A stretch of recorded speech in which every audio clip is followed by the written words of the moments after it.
Today, we are covering an extremely important topic, and that is how to survive in a shifting market.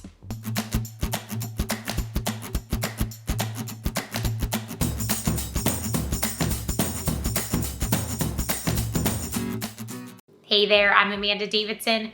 If this is your first time with the channel, please consider hitting that subscribe button and tapping that bell for notifications so that you'll be the first to know when a new video is uploaded each and every week. We have been on an absolute roller coaster in the real estate industry for the last couple of years, and it has just been non-stop.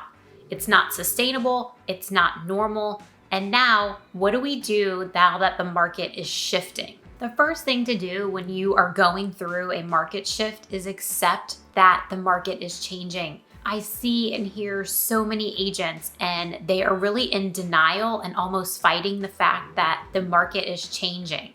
The market is not crashing, it is just cooling, and it is very much needed, and it's all good news. But the problem is so many agents want it to be what it has been for the last couple of years because that became the normal, and they really are fighting the change. Do not be one of those agents. The first step of surviving a shifting market, no matter what it's doing, is accepting that change is here.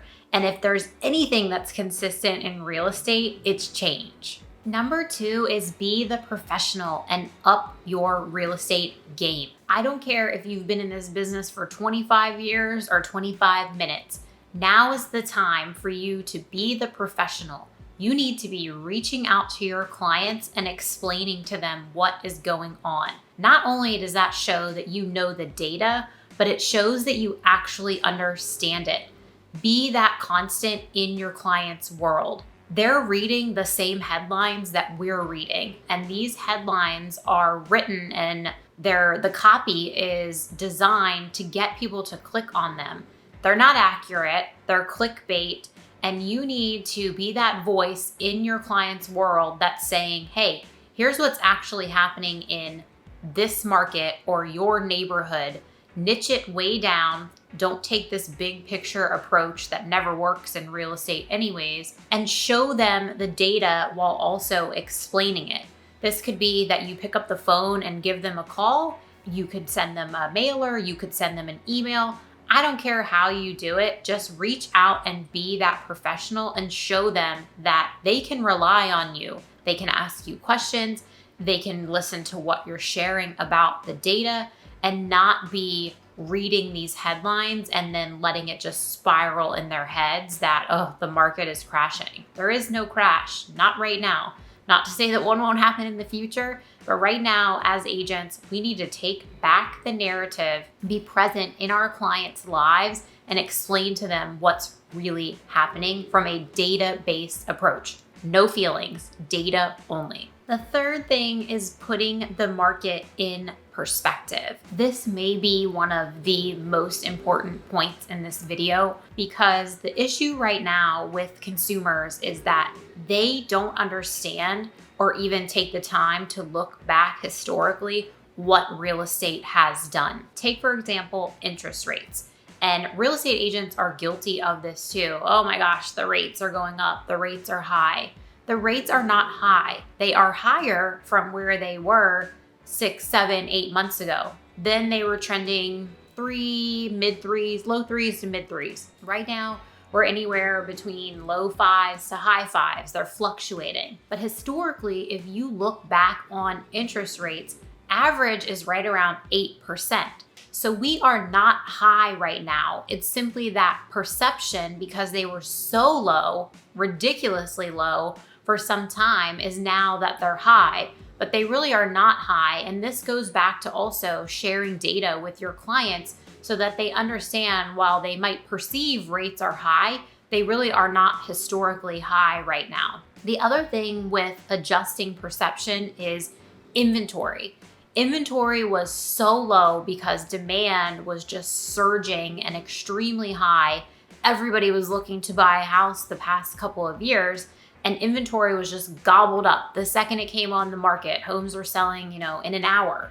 That's not sustainable, it's not realistic, and it's not normal. But the perception has become that it is normal because it has been going on for some time. What's happening now is actually what's normal, and we need to adjust our mindset to understand that. In April, there were about 326,000 homes on the market, and then come May, there were about 450,000 homes on the market. So inventory is getting a little bit better, which is amazing news for buyers, especially the ones that have just been ridden into the ground. They're done, they're fed up, they're tired. Now is the time to reach out to those clients who have said, hey, we're putting this home search on hold. We're tired of competing with 50 other offers, and we're just gonna ride this out. Reach out to them so that you can adjust their perception as well. Go back to the data, show them what's happening with inventory.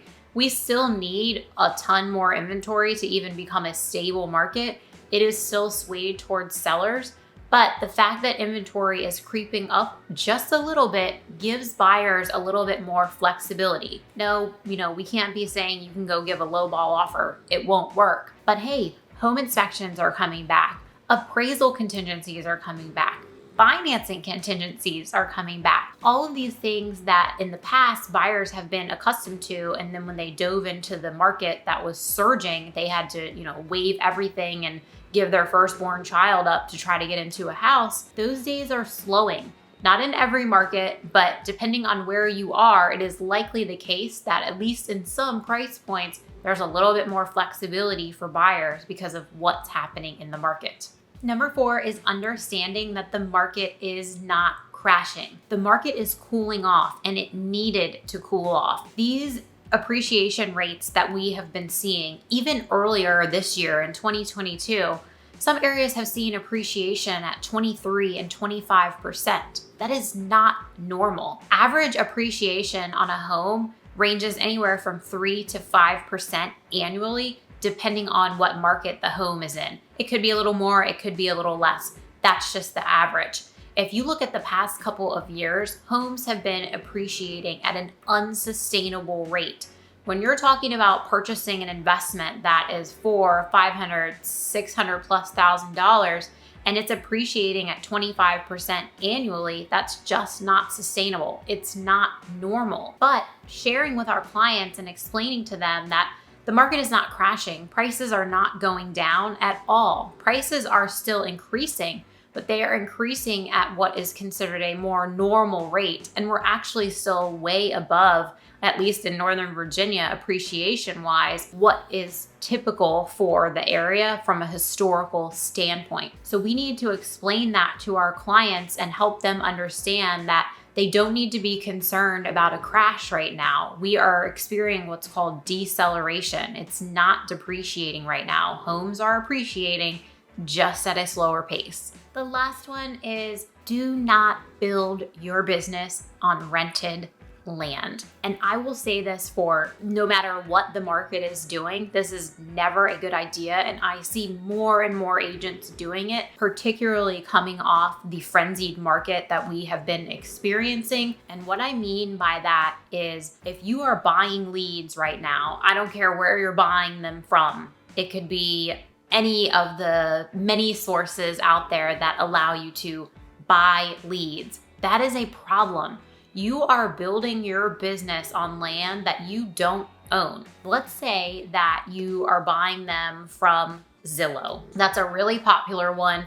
And yes, it works great for some agents. But what happens when the market slows down a little bit, the quality of leads decreases, they change their program and what it's going to cost you or how long you have to commit? That completely changes the game for your lead generation. And that is a big problem when the market starts to normalize because you are so committed to paying all of that money. And what are you getting in return? If they change the game and say, hey, we're actually not going to be doing this program anymore and we're just shifting to another idea, what happens to your business? That is not a safe plan. You wouldn't build a house on land you rent, so don't do that for your business either. Now is the time that you really dig in, work on nurturing relationships. If you have a database, lean into that all day long. If you're brand new and you're building your database, lean into building relationships.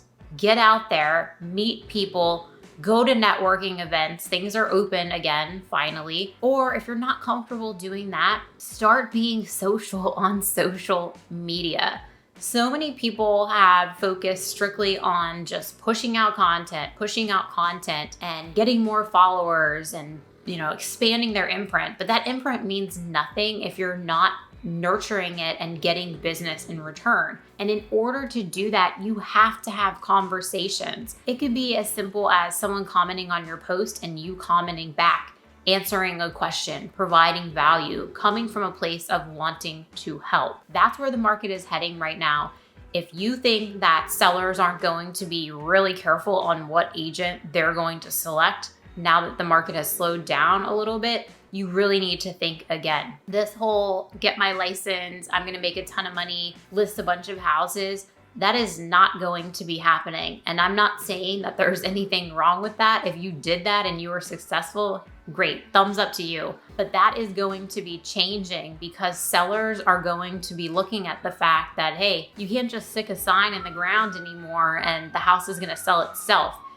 Nobody's marketing is that good. Houses were selling that quickly because of sheer demand and what the market conditions were. Now, you have got to be polished. You have got to absolutely know what you're doing, how to price the house, and how to explain to your sellers, this is why this is the correct pricing, because I would be willing to bet money. They're, in most cases, interviewing multiple agents, and there are going to be some agents who tell them, oh yeah, we can get 500,000.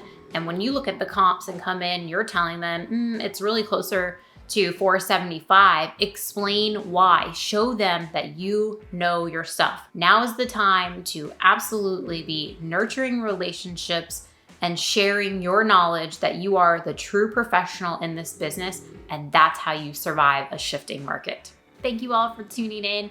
If you have tips of your own on how to survive a shifting market, please leave them in the comment below. We can help each other. This by no means was all inclusive, and I'm always interested to hear what you're doing to keep your business on track, even though the market is shifting. Until next week, take care.